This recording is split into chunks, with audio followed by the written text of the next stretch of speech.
আসসালামু আলাইকুম এভরিওয়ান। অবহেলিত সেনাবাহিনী গল্পের 7 নম্বর পার্ট। তো চলো বেশি কথা না কইয়া গল্প শুরু করা যাক। নিধি ডাক্তারের রুম থেকে বের হতেই আমি ডাক্তারের রুমে গিয়ে শুনলাম নিধি অ্যাবারশন করাতে এসেছিল। ডাক্তার ম্যাডামের কথা শুনে দু চোখের পানি ধরে রাখতে পারছি না। তিনি বললেন, কি হলো, আপনি কাঁদছেন কেন? আমি বললাম, ম্যাম, যে মেয়েটা অ্যাবারশন করাতে এসেছিল সে আমার স্ত্রী। ম্যাম প্লিজ আপনার কাছে অনুরোধ, আমার সন্তানটাকে দুনিয়ার আলো দেখা থেকে বঞ্চিত করবেন না। ডাক্তার ম্যাম বলল, দেখেন মিস্টার, আমি আমার সবটা দিয়ে ট্রাই করব যেন তিনি অ্যাবারশনটা না করে। আর আপনি একটু বাসা থেকে ট্রাই করবেন ওনাকে বোঝানোর, কেননা আমাদের হাসপাতালে সে অ্যাবারশন না করাতে পারলেও অন্য জায়গায় ঠিকই করাতে পারবে। আপনি একটু বুঝান বাসায় গিয়ে, ইনশাল্লাহ আমি আমার সর্বোচ্চ দিয়ে চেষ্টা করব। আমি বললাম, ম্যাম, আমার স্ত্রীর সাথে আমার সম্পর্ক ভালো না, যদিও আমাদের স্বামী স্ত্রীর মাঝের কথা কাউকে বলা উচিত না, কিন্তু না বলেও উপায় নেই।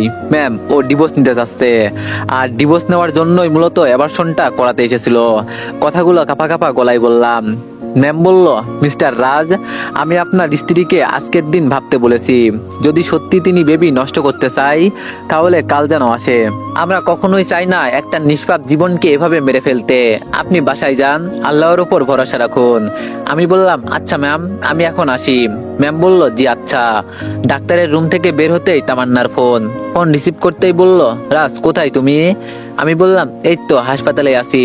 তামান্না বলল, আচ্ছা তাড়াতাড়ি আসো। আমি তামান্নার কাছে গিয়ে দেখি তামান্না শুয়ে আছে ব্লাড দেওয়ার পর।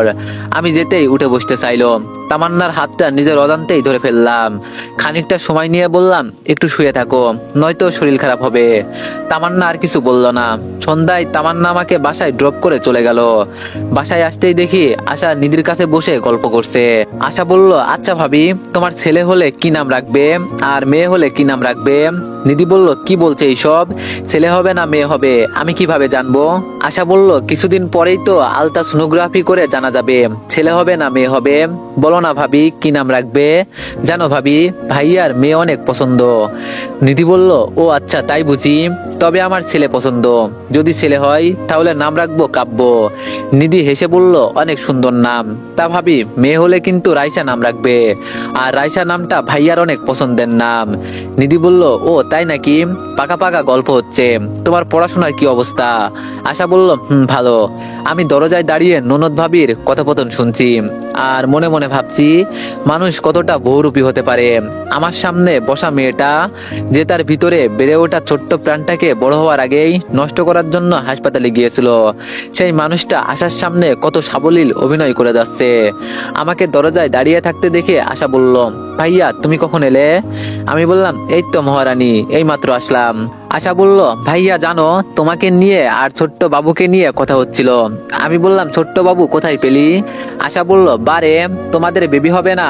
আমি একটু হেসে বললাম, আমার না, তোর ভাবির হবে, বলে হেসে দিলাম। আশা আর কিছু না বলে চলে গেল। আশা চলে গেলে ড্রেসটা পাল্টিয়ে বেলি ফুলের মালাটা ড্রেসিং টেবিলের সামনে রেখে দিলাম, আর ছোট্ট একটা চিরকুট লিখে বেলি ফুলের মালার নিচে রেখে দিলাম। নিধি প্রতিদিন সন্ধ্যার পর সাজতে বসে, আর সাজার একমাত্র কারণ হচ্ছে আমাকে কষ্ট দেওয়া। সে চায় আমি যেন তার প্রতি আকৃষ্ট হই, আমি যেন তার রূপ যৌবন দেখেও তাকে ছুতে না পারি। কিন্তু সে জানে না তার চোখের নিচে কাজলের ছটা, কপালের মাঝখানটায় ছোট্ট টিপে আমি বারবার প্রেমে পড়ি। তার আখি পল্লবে তাকিয়ে থেকে আমার এই জীবন পার করে দিতে পারি। রাত 10টা হবে, শুয়ে আছি। আকাশের চাঁদটা আজ মেঘের আড়ালে ঢাকা পড়ে গেছে, আর অভিমানী আকাশ তার অভিমানকে বৃষ্টির ফোঁটায় ফোঁটায় অবিরাম ঝরাতে লাগলো। জানালা ভেদ করে আসছে ঠান্ডা বাতাস, মনে হচ্ছে প্রকৃত আজ নতুন রূপে সেজেছে। হঠাৎ নিধি বিছানা থেকে উঠে ড্রেসিং টেবিলের সামনে বসলো প্রতিদিনের মতো, কিন্তু আজ ড্রেসিং টেবিলে রাখা বেলে ফুলের মালা দেখে খানিকটা বিস্মিত হলো। মালাটা হাতে তুলে নিতেই দেখতে পেল ছোট্ট একটা কাগজ। কাগজটা খুলতেই দেখলো নীল কালিতে ছোট্ট অক্ষর লেখা। পড়া হাসিটা মোলায়েম আটপোর শাড়িতে আজ থেকে বেরিয়ে আসা চাপা সুঘ্রাণটা আমার মন কাটছে। ঠিকানা তো দিতেই পারো, এবার চিঠি লিখে জমা করব। মেঘের খামে লেখা চিঠিগুলো একমাত্র প্রাপক বানাবো তোমায়। চিরকুট পড়তেই নিধির মাথায় রক্ত উঠে পড়লো মনে হয়। ফুলের মালাটা টান দিয়ে ছিঁড়ে আমার পায়ের উপর ছুঁড়ে মেরে দিল। এই ছোট লোক, তোর সাহস কি করে হয় চিরকুট লেখা? তোকে বলেছিলাম না আমাকে ডিভোর্স দিতে? তোকে আমি ডিভোর্স দিতাম, কিন্তু বাবার জন্য দিতে পারছি না, তাই বলছি আমাকে কালই ডিভোর্স দিবি। আমি বললাম, নিধি চিৎকার করো না, মা শুনতে পাবে। নিধি বলল, শুনলে আমার কি, তোর মতো চরিত্রহীনের সাথে সংসার করার চেয়ে মরে যাওয়া ভালো। শোন, আমি কালই বাচ্চা নষ্ট করব। আমি বললাম, নিধি চুপ করো, মা শুনবে। জানো মা আর আশা কত স্বপ্ন দেখছে আমাদের বাবু নিয়ে, পারবা মায়ের মনে কষ্ট দিতে? আমি তোমাকে কথা দিচ্ছি, তোমাকে ডিভোর্স দিব। আমি নিজে তোমাকে তোমার ভালোবাসার মানুষের সাথে মিলিয়ে দিব। নিধি বলল, বাহ, তুই কি করে ভাবলি আমার সে সন্তান সহ আমাকে মেনে নিবে? আর আমি কোনো চরিত্রহীনের সন্তানের মা হতে পারবো না, আমার নিজের একটা ফিউচার আছে। আমি বললাম, নিধি আমি কোনোদিনও আমার সন্তান হলে সে সন্তানকে তার মায়ের পরিচয় দিব না। তুমি তবুও নিষ্পাপ সন্তানটাকে আমার ভুলে শাস্তি দিও না। আমি তোমার পায়ে পড়ি, নয়তো আমি নিজেকে ক্ষমা করতে পারবো না। আমি কথা দিচ্ছি, বেবি হলে সে বেবিকে নিয়ে তোমার থেকে অনেক দূরে চলে যাব। তোমার পায়ে পড়ি, বাবুটার জীবন তোমার কাছে ভিক্ষা চাই। নিধি ঠাস করে আমার গালে চড় বসিয়ে দিয়ে বলল, তুই বেশি বাড়াবাড়ি করলে আমি কালই তোর মাকে বলবো আমার বাচ্চা তুই নষ্ট করেছিস। তুই কি চাস এইসব, নাকি তোর মা জানুক বাচ্চা এমনি নষ্ট হয়ে গেছে? অপশন তোর কাছে, আজকের রাতটা সময়। আর হ্যাঁ, আমি কাল ডক্টরের কাছে গিয়েছিলাম বাচ্চা অ্যাবর্শনের জন্য। ডাক্তার সকালে যেতে বলছে। দিদির কথা শুনে বুকের ভেতরটা স্যাঁত করে উঠলো। মনে হচ্ছে কালবৈশাখী ঝড় আমার হৃদয়ের কুড়ে ঘরটাকে দুমড়ে মুচড়ে দিচ্ছে। নিধি বলল, কি হলো, তুই আমাকে ডিভোর্স দিবি কিনা বল। নিধি চিৎকার করো না, আমি প্রমিস করছি তোমাকে ডিভোর্স দিব, আর তোমার সাথে দেখাও করব না যতদিন না আমাদের ডিভোর্স হয়। তবে বাবুটা নষ্ট করো না, আমি স্বামী হয়ে তোমার পায়ে পড়ি। আমি তোমার সব সত্ত্বে রাজি, যদি আমার প্রাণটা দিয়ে দিতে বলো তবুও দিয়ে দিব, কিন্তু আমাদের অনাগত সন্তানকে নষ্ট করো না। নিজেকে কোনোদিন ক্ষমা করতে পারবো না, আর আমি কোনোদিন ভালোবাসার কথাও বলবো না। নিজের মাঝে সমস্ত ভালোবাসা দাফন করে দিব। নিধি বলল, এই ছোট লোক, তোর অনুরোধে ভেবেছিস আমার মন গলে যাবে? কখনোই না, এখন আমাকে ঘুমাতে দে। নিধি শুয়ে পড়লো। আমি চাদর বিছিয়ে ফুলরে শুয়ে আছি, আর মনে মনে আল্লাহর কাছে প্রার্থনা করছি, হে আল্লাহ, তুমি নিষ্পাপ শিশুটাকে রক্ষা করো। নিধি সকালে আমার সমস্ত অনুরোধ অগ্রাহ্য করে হাসপাতালে চলে যায় বাচ্চা অ্যাবর্শন করাতে। নিধিকে ডাক্তার দেখে মুচকে হেসে বলল, বসেন মিস নিধি, তা কি ভাবলেন রাতভর? সত্যি কি আপনি অ্যাবর্শন করাবেন? নিধি বলল, হ্যাঁ, আমি সব ভেবেই সিদ্ধান্ত নিয়েছি, আমি বাচ্চাটা নষ্ট করে ফেলবো। ডাক্তার বলল, ও আচ্ছা, আপনাকে ডাক্তার হিসাবে নয়, আপনার বোন হিসাবে কিছু কথা বলতে চাই। নিধি বলল, বলেন। তিনি বলল, জানেন আমার বিয়ে হয়েছে 4 বছর হলো, বাচ্চা নেওয়ার অনেক ট্রাই করছি, কিন্তু আল্লাহ আমার মাতৃত্বকে কেড়ে নিয়েছে। জানেন, যখন আমার সামনে কোনো বাচ্চা তার মাকে মা বলে দৌড়ে জড়িয়ে ধরে, তখন বুকের ভেতরটা কেমন যেন কেঁপে ওঠে। আপনি আমার বোন হন, আপনি আপনার বাচ্চাটা নষ্ট করেন না। আপনার বেবিটা আমি নিতে চাই, মায়ের মতো আদর স্নেহ দিয়ে বড় করতে চাই, প্লিজ না করবেন না। আর আপনি যদি বেবিটা নষ্ট করেন, তাহলে আল্লাহর কাছে শেষ বিচারের দিন নিজেকে কিভাবে দাঁড় করাবেন? আর কয়েকটা মাস আমার এই আত্মনাদ ফিরিয়ে দিবেন না? নিধি বলল, আচ্ছা দিতে পারি এক শর্তে। ডাক্তার বলল, কি শর্ত? নিধি বলল, বেবি যখন হবে তখন বলবেন সবাইকে যে আমার মৃত বাচ্চা হয়েছে, আর এই বাচ্চা যেন কোনোদিন আমার আর আমার হাজবেন্ডের পরিচয় না জানতে পারে। ডাক্তার বলল, আচ্ছা বোন, আপনি যেমনটি বলবেন ঠিক তেমনই হবে। আপনার নাম্বারটা দিয়ে যান, আপনার সাথে আমার নিয়মিত যোগাযোগ হবে।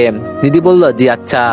নিধি হাসপাতাল থেকে বের হতেই ডাক্তার রাজকে ফোন করে বলল, হ্যালো মিস্টার রাজ, আপনার স্ত্রী আমার কথাই রাজি হয়েছে, আপনি একটু আমার চেম্বারে আসবেন সময় করে। আমি বললাম, আচ্ছা ম্যাম, আল্লাহর কাছে লাখো কোটি শুক্রিয়া, সাথে আপনাকে অনেক অনেক ধন্যবাদ। ডাক্তার বলল, ধন্যবাদ দিতে হবে না, আমাদের কাজই তো জীবন বাঁচানো। আমি বললাম, তারপরেও আপনি যা করলেন আমি সারা জীবন আপনার প্রতি কৃতজ্ঞ থাকবো। ডাক্তার বলল, আচ্ছা, আমার জন্য দোয়া করবেন, এখন রাখছি, আল্লাহ হাফেজ। ডাক্তার ময়ূরী ফোন রাখতেই রাজ আকাশ প্রাণে চাইয়া দুচোখের অশ্রু বিসর্জন দিয়ে বলল, হে আল্লাহ, তুমি সত্যি অনেক মহান। সন্ধ্যায় রাজ বাসায় ফিরে দেখে নিধি রুমে শুয়ে আছে। রাজ নিধির কাছে গিয়ে বলল, ম্যাম, আপনার আমার ডিভোর্সের জন্য উকিলের সাথে কথা বলেছি, কাল আমার সাথে আপনাকেও একটু যেতে হবে। নিধি বলল, সত্যি? আমি বললাম, হ্যাঁ সত্যি, আর হ্যাঁ, আপনি চাইলে আলাদাও থাকতে পারেন। নিধি বলল, না, তার আর প্রয়োজন নেই। এমন সময় আশা এক বাটি আচার এনে বলল, ভাবি, মা তোমার জন্য পাঠালো আমের আচার। নিধি আচারের বাটি থেকে আচার খাচ্ছে, সাথে আশাও। আশা বলল, কি হলো ভাইয়া, চেয়ে থেকে লাভ নেই, তোমাকে দেওয়া হবে না। আমি বললাম, তা কেন দিবি, ভাই তো এখন পর হয়ে গেছে, আশা বলল, না পর হবে কেন, তবে এখন তোমার চেয়ে ভাবি বেশি আপন, আমাদের দল ভারী হচ্ছে। আমি বললাম, তোদের দল তো ভারী হবেই, তোরাই সব, প্রধানমন্ত্রী, স্পিকার, শিক্ষামন্ত্রী সব, আমাদের কিছু বলার আছে? নিধি আর আশা আমার কথা শুনে হেসে দিল। রাতে শুয়ে আছি, অন্যান্য দিনের চেয়ে আজ মনটা অনেক ভালো। এইদিকে নিধি শুয়ে শুয়ে ভাবছে, আসলেই কি কাজটা ঠিক হলো? সারাদিনের বিষয়টা তাকে খুব ভাবাচ্ছে। কেউ একজন একটা সন্তানের জন্য কত আত্মনাদ করতেছে, আর আমি সেই সন্তানটাকে নষ্ট করতে চেয়েছিলাম। দোষটা তো চরিত্রহীন রাজের, বাচ্চাটা নয়। এইসব ভাবতে ভাবতে ফোনটা হাতে নিল নিধি। ফেসবুকে ঢুকতেই দেখে তার প্রিয় আইডিটা আজ নীলবাতি চলতেছে। নিধি একগাদা মেসেজ করলো, কিন্তু বরাবরের মতো মেসেজগুলো আনসিন, কোনো রিপ্লাই নাই। ফোনটা বুকের উপর রেখেই নিধি ঘুমিয়ে যায়। পরের দিন রাজ নিধিকে নিয়ে বিকেলে ডিভোর্সের জন্য আবেদন করে আসে। যতই দিন যাচ্ছে রাজের প্রতি নিধির ঘৃণাবোধটাও বেড়ে যাচ্ছে। শত অপমান সহ্য করেও রাজ সবসময় নিধির পাশাপাশি থাকে। এইদিকে দেখতে দেখতে নিধির প্রেগনেন্সির 9 মাস চলে। রাজ নিধির এই অবস্থায় আবেদন করে 1 মাস ছুটির জন্য। পুরোটা সময় সে নিধির পাশে থাকতে পারে। নিধি এখন ঠিক মতো চলাফেরা করতে পারে না। মা সবসময় নিধিকে নিজের মেয়ের মতো আগলে রাখে। সবার কত স্বপ্ন। দিনগুলো ভালোই কাটছিল। বিকেলে সেনাবাহিনীর একটা প্রোগ্রাম ছিল, সেখানে অ্যাটেন্ড করি। সন্ধ্যার দিকে একটা ফোন আসে। ফোন রিসিভ করে শুনতে পাই, আমরা যে ডিভোর্সের আবেদন করছি সেটা রেডি, আমি যেন নিয়ে আসি। মনটা কেমন জানি খারাপ হয়ে যায়। রাতে ডিভোর্স লেটার নিয়ে কোয়ার্টারে ফিরেই দেখি নিধি জ্বরে কাঁপতেছে। মা আর আশাও নেই, গ্রামের বাড়িতে গিয়েছে। আমি নিধির এই অবস্থা দেখে ডাক্তারকে ফোন করলে ডাক্তার এসে নিধিকে দেখে যায়, সাথে কিছু মেডিসিন দিয়ে যায়। ডাক্তার চলে গেলে নিধিকে বললাম, আপনার জ্বর, তবু একবার ফোন করে তো বলতে পারতেন। নিধি বলল, এই তুই কে, এত ভালোবাসা দেখাতে হবে না, একটু জ্বরে আমি মরে যাব না। আমি বললাম, প্লিজ এভাবে বলবেন না, যতদিন না আপনার সাথে আমার ডিভোর্স হয় ততদিন আপনি আমার স্ত্রী, আমার অনাগত সন্তানের মা। এবার মেডিসিনগুলো খেয়ে নেন। নিধি কোনো কথা না বলে মেডিসিন খেয়ে নেয়। আমি চাদরটা গায়ে জড়িয়ে দিয়ে লাইটটা অফ করে দিই। নিধি ঘুমিয়ে যায়। মাঝরাতে ঘুম ভেঙে গেলে দেখি নিধি জ্বরে ছটফট করছে। কপালে হাত দিয়ে দেখি ভীষণ জ্বর, শরীর কাঁপাকাঁপি করছে। কি করব ভেবে পাচ্ছি না। তাড়াহুড়ো করে কাপড় পানিতে ভিজিয়ে বারবার মাথায় জলপট্টি দিতে লাগলাম। সারা রাত আর ঘুমাতে পারলাম না। ফজরের আগ দিয়ে কখন যে চোখ লেগে আসে খেয়াল করিনি। নিধির পাশে খাটে হেলান দিয়ে ঘুমিয়ে যায়। সকালে নিধির ডাকে ঘুম ভাঙে। ঘুম থেকে উঠে ব্রেকফাস্ট রেডি করে নিধিকে বলি, নিধি তোমার জন্য একটা সারপ্রাইজ আছে। নিধি চোখ মিলে তাকিয়ে বলে, কিসের সারপ্রাইজ? আমি বললাম, আমাদের ডিভোর্সের। তোমার বাবু হবার পরের দিনই তোমার হাতে ডিভোর্স লেটার থাকবে। এবার খুশি তো? নিধি বিস্মিত দৃষ্টিতে তাকালো, কিছু বলল না। নিধিকে এই অবস্থায় রেখে মন না চাইতেও ডিউটিতে যেতে হলো। যাওয়ার আগে মাকে ফোন করে সকালে আসতে বললাম। ডিউটিতে মন টিকছে না, ক্যান্টনমেন্টে বসে আছি। 22 ব্যাটালিয়ন আজ থেকে তাদের অস্ত্র পরিষ্কার করার প্রোগ্রাম চলছে। এইদিকে সারাদিন শেষে রাত 10টায় কোয়ার্টারে ফিরে দেখি মা নিধির মাথার কাছে বসে আছে। জ্বরে নিধির মুখটা বাসি ফুলের মতো দেখাচ্ছে, মনে হচ্ছে ফুলদানিতে রাখা বাসি গোলাপ। মা আমাকে দেখেই বলল, বাবা রাজ তুই নিধির পাশে থাক, জ্বরে মেয়েটা একদম দুর্বল হয়ে গেছে। আমি বললাম, আচ্ছা মা ও খেয়েছে? মা বলল, না খাইনি, কয়বার বললাম খেয়ে নিতে। আমি বললাম, আচ্ছা তুমি খাবার দিয়ে যাও টেবিলে। মা খাবার রেখে গেল। এক প্রকার জোর করেই নিধিকে যখন খাওয়াতে গেলাম তখন নিধি খানিকটা চটে গিয়ে বলল, এই ছোট লোক, এত দরদ দেখাতে হবে না, আমার ক্ষুধা লাগলে আমি খাবো, তোকে বলতে হবে না। আমি বললাম, আপনার প্রতি আমি দরদ দেখাচ্ছি না, আপনার জন্য না হোক পেটের বাবুটার জন্য খান, তা না হলে বেবির যদি কোনো ক্ষতি হয়। আর ভুলে যাবেন না, আপনার পেটে আমার সন্তান, আপনি তার মাতৃ পরিচয় না দিতে পারেন, কিন্তু আমি তো তাকে দুনিয়াতে আসার পথ বন্ধ করে দিতে পারি না। নিধি বলল, ও আচ্ছা তোর সন্তান, জানোস তোর এই সন্তানের জন্য আমার জীবন বরবাদ, মন চায় নিজের জীবন নিজে শেষ করতে। আমি বললাম, প্লিজ এইসব বলবেন না, আর মাত্র মাসখানেক, কয়েকটা দিন না হয় এই চরিত্রহীনটার সাথে থাকুন, আমার কথাগুলো দয়া করে রাখুন, কথা দিচ্ছি আমি আপনার দৃষ্টির সীমানার মাঝে থাকবো না, আর না কোনোদিন আমার সন্তান নিয়ে আপনার সামনে দাঁড়াবো। এবার প্লিজ খেয়ে নেন।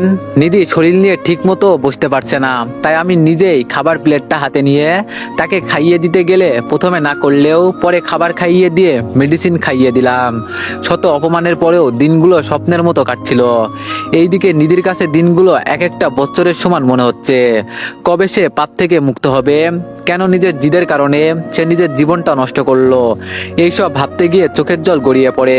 চোখের জল মুছতে মুছতে ভাবে, সে কি তার ভালোবাসার মানুষটাকে পাবে না, যার জন্য নিজের সবকিছু বিসর্জন দিয়েছে? সে কি অন্যজনকে ভালোবাসে? আর সে যদি জানতে পারে আমার বিয়ে হয়েছিল, সে কি সবকিছু মেনে নিবে? নিধি এইসব ভাবতে ভাবতে ফেসবুকে ঢুকে চমকে গেল।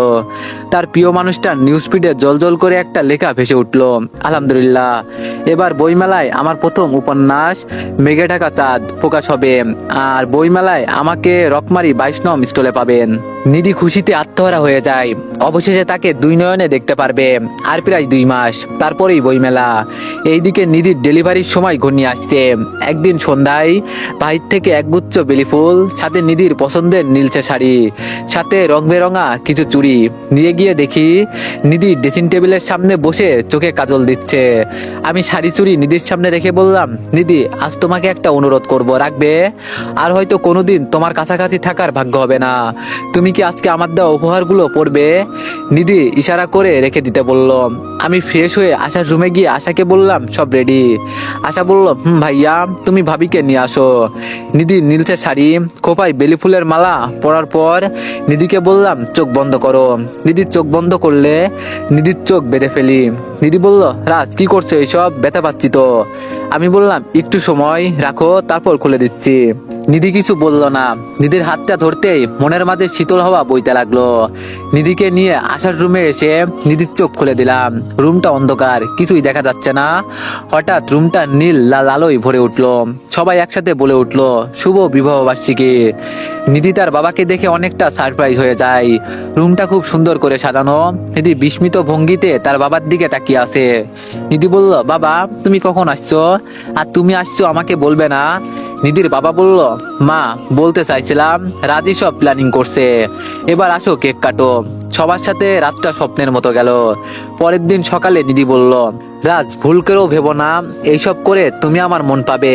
আর হ্যাঁ, কাল তোমার কথা রেখেছি, আশা করি আমাকে দেওয়া কথা তুমি রাখবে, আমাদের ডিভোর্স সম্পূর্ণ করে। আমি বললাম, নিধি, আমি তোমাকে ভালোবাসি নিজের চেয়েও বেশি, তাই তোমার সুখের জন্য সব করতে রাজি।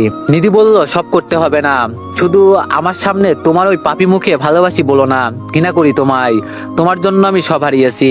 আমি আর কিছু বললাম না, ডিউটিতে চলে গেলাম। সপ্তাহখানিক পর প্যারাশুট প্রশিক্ষণের নিয়ম শিখাচ্ছি, এমন সময় ফোন আসলো হসপিটাল থেকে। নিধির অবস্থা ভালো না।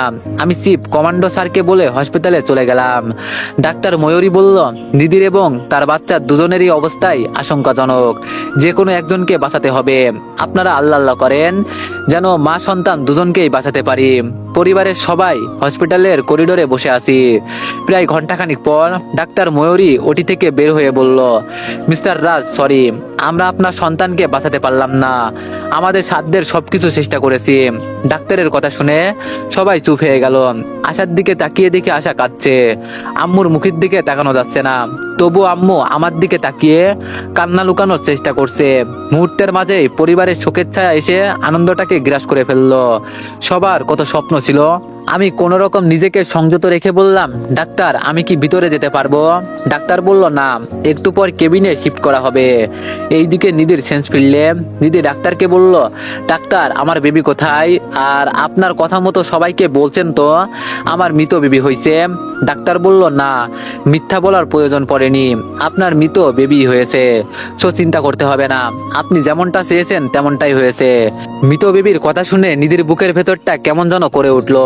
নিধি বুঝতে পারছে না তার কেন এত খারাপ লাগছে, কেন তার কান্না পাচ্ছে। সে তো এটাই চেয়েছিল।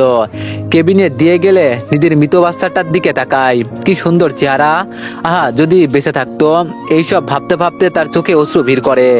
হসপিটালে 3 দিন রাখার পর নিধিকে বাসায় আনা হয়।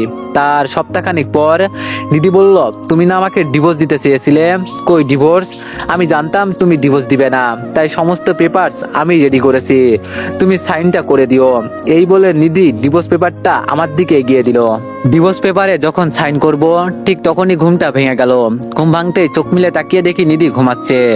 জানালার কাজ ভেদ করে চাঁদের আলো নিধির মুখে এসে পড়েছে। পৃথিবীর সব সৌন্দর্য যেন তার উপর এসে ভর করেছে। জানি না কিভাবে নিধিকে এতটা ভালোবেসে ফেললাম। তার অবহেলা, রাগ, অভিমান সবকিছুকেই ভালোবেসে ফেলেছি। মনে হচ্ছে তাকে ছাড়া আমার চলবেই না। মনে মনে স্থির করলাম, যেভাবেই হোক নিধিকে আমার করে রাখতেই হবে। তাকে ছাড়া আমি যে নিজেকে কল্পনা করতে পারি না। এইদিকে প্রায় সপ্তাহখানিক পর নিধি প্রায় পুরোপুরি সুস্থ। আর আমার কথা অনুযায়ী নিধিকে ডিভোর্স দিতেই হবে। তাই ভেবেচিন্তে সিদ্ধান্ত নিলাম শেষবারের মতো নিধিকে আমার মনের কথাগুলো বলি। শুক্রবারের দিন সন্ধ্যায় নিধি বসে ফেসবুকিং করছে। আমি নিধির সামনে হাঁটু গেড়ে বসে একগুচ্ছ কদম ফুল দিয়ে বললাম, তুমি কি আমার সারা জীবনের সঙ্গী হবে? হবে কি রূপকথার অনিন্দ সুন্দর আমার মনের রাজকুমারী? নিধি বলল, এই রাজ, তুই পাগল হয়েছিস? কি বলছিস এইসব? আমি বললাম, নিধি, আমি তোমাকে অনেক বেশি ভালোবাসি। তোমাকে ছাড়া আমি সত্যি থাকতে পারবো না। প্লিজ তুমি আমার হয়ে থেকে যাও না। বিলিভ মি, আমি কখনো তোমাকে কষ্ট দিব না। তুমি শুধু একবার বলো আমাকে ছেড়ে কোথাও যাবে না। আমি তোমাকে বড্ড বেশি ভালোবাসি। আমার হৃৎপিণ্ডের প্রতিটা স্পন্দনে তুমি। প্লিজ তুমি আমাকে ছেড়ে যেও না। আমি তোমাকে ছাড়া ছন্নছাড়া হয়ে যাব। সত্যি মরে যাব দম বন্ধ হয়ে। নিধি আমার গালে ঠাস করে চর বসিয়ে দিয়ে বলতে লাগলো, এই চরিত্রহীন ড্রামা অফ কর। I just hate you. দুনিয়াতে কত মানুষ মরে, তুই মরতে পারোস না? আমি একটু শান্তি পাই? আমার জীবনটা নরক বানিয়ে দিয়েছিস। তোকে বিয়ে করেছিলাম আমি তিশার সাথে জিত করে, আর তুই আমাকে একা পেয়ে সুযোগ নিয়ে আমাকে নষ্ট করেছিস। তোকে আমার খুন করতে ইচ্ছা করে। আমি পৃথিবীর সবাইকে ভালোবাসতে পারলেও তোকে বাঁচতে পারবো না। পৃথিবীর সবচেয়ে বেশি ঘৃণিত ব্যক্তি তুই আমার কাছে। আমি যেন তোকে চোখের সামনে না দেখি। নিধির কথাগুলো শুনে আজ আর চোখের পানি ধরে রাখতে পারছি না। চোখ দিয়ে অশ্রুর ফোয়ারা নামছে। বাম হাত দিয়ে চোখের পানি মুছে অসহায়ের মতো বললাম, নিধি, আমি চরিত্রহীন নয়। তোমার সাথে যে রকম পরিস্থিতির শিকার হয়েছি সবটাই দুর্ঘটনা ছিল। আর বিয়ের পর আমরা তো স্বামী স্ত্রী, তবুও তোমাকে ছুঁয়ে দেখার দুঃসাহস হয়নি। কিন্তু সেই দিন তুমি যখন ড্রিঙ্কস করে আসো, সেই দিন তুমি অনেক পাগলামি করো। আর সেই দিন তোমার পাগলামির কাছে হার মেনেই আমাদের মাঝে আরেকজনের জন্ম হয়। এখানে আমার কোনো ভুল ছিল না। যাই হোক, আমার মতো তোমাকে আর কেউ ভালোবাসবে না। এত অবহেলা, অপমান, অত্যাচারের পরেও তোমার প্রতি আমার ভালোবাসা এক রূপটিও ভাটা পড়েনি। আমি আজীবন তোমাকে ভালোবেসে যাব। তবে হ্যাঁ, আজকের পর এই রাজকে তুমি আর পাবে না। আমি ভালোবাসার জন্য যতটা না ছটফট করেছি, আমি এই রাজকে দেখার জন্য তার চেয়ে বেশি কষ্ট পাবে। যে মানুষটা তোমাকে পাওয়ার জন্য ব্যাকুল ছিল, যার সাথে কুকুরের মতো ব্যবহার করেছো, তার জন্যই একদিন কাঁদবে। সেই দিন আর আমি থাকবো না। তুমি নিধি আমার বুকে একটু আশ্রয়ের জন্য পায়ে এসে পড়বে। এ আমার ভালোবাসার কসম। আমার ভালোবাসা যতটা পুকুর, তার চেয়ে পুকুর হচ্ছে আমার অভিমান। যাও, তোমাকে মুক্তি দিয়ে দিলাম। নিধি বলল, প্লিজ ছোট লোক, চুপ কর, অসহ্য লাগছে তোর কথা। আমি বললাম, ছোট লোক, আর ছোট লোকটার কথা কখনো শুনতে হবে না। এই বলে আলমারিতে রাখা ডিভোর্স লেটারটা বাড়িয়ে দিয়ে বললাম, আমি রাতেই সাইন করে দিয়েছি, আপনি সাইন করে দিয়েন। আর হ্যাঁ, আমাদের ডিভোর্সের কথা মাসখানিক গোপন রাখবেন, এটা আপনারই ভালো। আর হ্যাঁ, আপনি আজকে আপনার যা যা প্রয়োজন তা নিয়ে আপনার বাড়িতে চলে যান। আমি মাকে বুঝিয়ে বলবো, আপনার কিছু বলতে হবে না। পরের দিন নিধি যখন চলে যাওয়ার আগে আশাকে জড়িয়ে ধরে কান্না করে দিল। আশা বলল, ভাবি, তোমার কি হয়েছে? কাঁদছো কেন? নিধি বলল, না কিছু না, আমাকে ভুলে যাবি। আশা বলল, ভাবি, এইসব কি বলছো? নিধি বলল, কিছু না, আমি দরজায় দাঁড়িয়ে সব দেখছি আর ভাবছি মাকে কিভাবে বলবো ডিভোর্সের কথা। নিধি বাসা থেকে বের হওয়ার আগে মাকে সালাম করে জড়িয়ে ধরলো। মা বলল, কি হলো মা, কি হয়েছে তোর? এমন করছিস কেন? নিধি বলল, না মা, কিছু হয়নি, কেন জানি বাড়িতে যেতে খারাপ লাগছে। মা বলল, পাগলি মেয়ে, আবার তো এসেই পড়বি, কান্না করার কি আছে? নিধি বলল, রাজ কোথায়? মা বলল, ঘরে। আর তুমি একাই যাবে নাকি? রাজ, বৌমাকে এগিয়ে দিয়ে আস। আমি কিছু না বলে নিধিকে গাড়ি করে যখন নামিয়ে দিতে যাব, এমন সময় নিধি বলল, রাজ, আপনার আসতে হবে না, আমি একাই যেতে পারবো। আমি আর কিছু না বলে সেখান থেকে তামান্নার বাসায় চলে গেলাম। দুপুরে ওদের বাসা থেকে লাঞ্চ করে সন্ধ্যার দিকে রোকমারিতে একটা কাজ ছিল, সেই কাজ শেষ করে রাতে বাড়ি ফিরে দেখি মা আর আশা খাবার নিয়ে বসে আছে। আমি বললাম, কি হলো আশা, রাত কয়টা বাজে, এখনো খাসনি? মা, এখন অপেক্ষা করছো? খেয়ে খেয়ে নিতে পারলে না? মা বলল, রাজ বাবা কি হয়েছে? তুই কি আমাদের কাছে কিছু লুকাচ্ছিস? নিধি যাওয়ার আগে এমন আচরণ করলো কেন? আমি বললাম, মা তুমিও না, নিধির মন খারাপ কিছুদিন থেকেই, বিশেষ করে তার বেবিটা নষ্ট হওয়ার পর থেকেই। মা বলল, আচ্ছা খেয়ে নে। রাতে ডিনার করে শুয়ে আসি, বুকের ভিতরে কেমন যেন করছে। যে বিছানাটা পূর্ণ ছিল তা চিরদিনের জন্য অপূর্ণ। মনে মনে স্থির করলাম চাকরি ছেড়ে দিয়ে প্রবাসে পাড়ি জমাবো। এখানে থাকলে নিধির থেকে দূরে থাকা যাবে না। তামান্নার সাথে বিষয়টা শেয়ার করলে তামান্নাও দ্বিমত করেনি, বরং বলল সে সবসময় বন্ধু হিসাবে আমার পাশে থাকবে। পরের দিন হেড অফিসে চাকরি ছাড়ার জন্য আবেদন করলাম, সাথে ইউএস এর ভিসার জন্য আবেদন করলাম। সিনা স্যার আমার চাকরি ছাড়ার কথা শুনে বাড়িতে এসে মাকে বলে আমি কেন চাকরি ছেড়ে দিয়েছি। মা সিনা স্যারের কথা শুনে চমকে যায়। রাতে যখন বাসায় আসি তখন মা জিজ্ঞেস করে, বাবা রাজ তুই কি সত্যি চাকরিটা ছেড়ে দিলি? একটিবারও বললিও না। মাকে কি বলবো বুঝতে পারছি না। মা কাঁদছে, কেননা এটা শুধু আমার জব ছিল না, আমার বাবার স্বপ্ন ছিল। মাকে কিভাবে সত্যিটা বলবো? মা সত্যিটা শুনে কি সহ্য করতে পারবে? তবুও যখন মাকে বললাম, মা আমি শুধু চাকরি ছাড়িনি, নিধিকে ডিভোর্সও দিয়েছি। মা আমার মুখে ডিভোর্সের কথা শুনে গালে চর বসিয়ে দিয়ে বলল, সি রাজ, তোর বংশে কেউ ডিভোর্স দিয়েছিল? তো এভরিওয়ান, নেক্সট পার্টের জন্য সবাই একটু বেশি বেশি লাইক আর একটা করে কমেন্ট করে দিও। ধন্যবাদ।